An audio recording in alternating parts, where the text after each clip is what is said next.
It's December, 2024 is coming to a close, so I figured why not end out the year with a bunch of album reviews of the most notable releases this year. And no, don't worry, I won't be reviewing Sabrina Carpenter or Taylor Swift or any crap like that. I'm mainly sticking to rock and metal here. And there were so many amazing albums that came out. 2024 was a pretty damn solid year for rock and metal. I'll be covering a bunch of albums over the next few weeks and possibly into the new year, depending on how long this takes. Eventually, at the end of the year, I'll do my top 10 picks for albums of the year.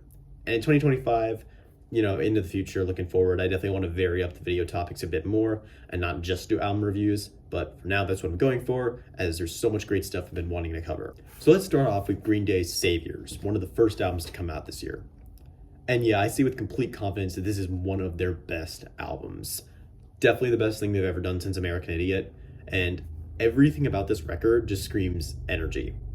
Green Day did a lot of ambitious stuff over the past 2 decades, from releasing basically 2 punk rock operas to putting out 3 albums in 1 year to doing whatever the hell Father of All was. And with that album, that last album that I just mentioned, being as terrible as it was, it only made sense that Green Day could only go up from there. But man, I did not whatsoever expect the follow-up to be this good.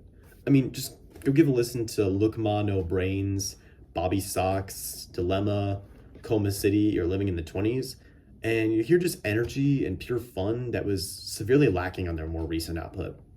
The band really sounds like they put a lot of passion and effort into this one, and payoffs are huge. On Saviors, Green Day brings back a lot of the anti-establishment lyrical themes found on American Idiot, and at a time like this, it definitely feels genuine. We've been through a global pandemic, not to mention just how much the political and social landscape has changed in the past 20 years.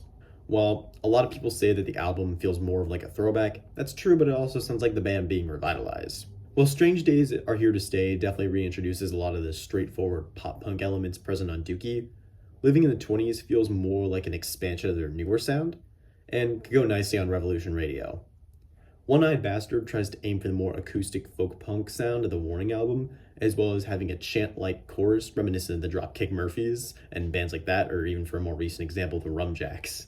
I don't know, just listening to that, it just felt like very like folk punky and stuff with like, the chant chorus and stuff. Look Ma No Brains, 1981, those 2 songs try to go for like a more melodic hardcore sound almost. I don't know, but that's kind of what I was thinking they were trying to do there.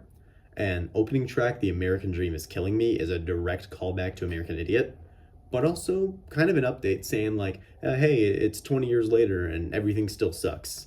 And not to mention Corvette Summer with its insanely, catchy cowbell and riff. I mean, like, there's just so much, like, just fun to be had with this album. It was great. And I mean, I could go on and on about the different styles approached with each of the songs, such as Green Day still retaining their pop sensibilities with tracks like Goodnight Adeline and Susie Chapstick, both of which are on the more slower side and are a callback to the more, like, emotional and stadium-sized stuff, kind of like, Give Me Novocaine or Boulevard of Broken Dreams. Father to a Son, however, is the album's ballad, feeling like a sequel to Wake Me Up When September Ends of sorts. Again, Saviors for the most part just seems to encompass the sounds of much of Green Day's career, but it feels most closely related to American Idiot, with which it being 20 years later. It feels like a direct sequel to it, as well as an expansion of sorts, even if Savior just doesn't really follow a particular storyline. And if anything else, Green Day just seems to be having fun again. And that's just really the best part about this album. And it's just a lot of fun. There's a lot of different stuff present here, and like I said, it's trying to revive some of their sounds of days past, or albums past, as well as kind of bringing like those sounds like up to date and kind of showing us like, hey, this is where we're at right now. Overall, this gets a 96. Just one of the many great albums put out this year. A great throwback to their iconic albums, as well as, setting the stage for the future of the band. The only real issue I have with Saviors is the guitar tone just sounds kind of muffled and not as defined as it could have been. On top of that, the vocals seems to be buried ever so slightly, but getting past those production issues, it really goes above and beyond in all its aspects. So definitely check this out. This was a great start to 2024, and I have a bunch of albums that I'm going to be covering in the ensuing weeks that are just amazing.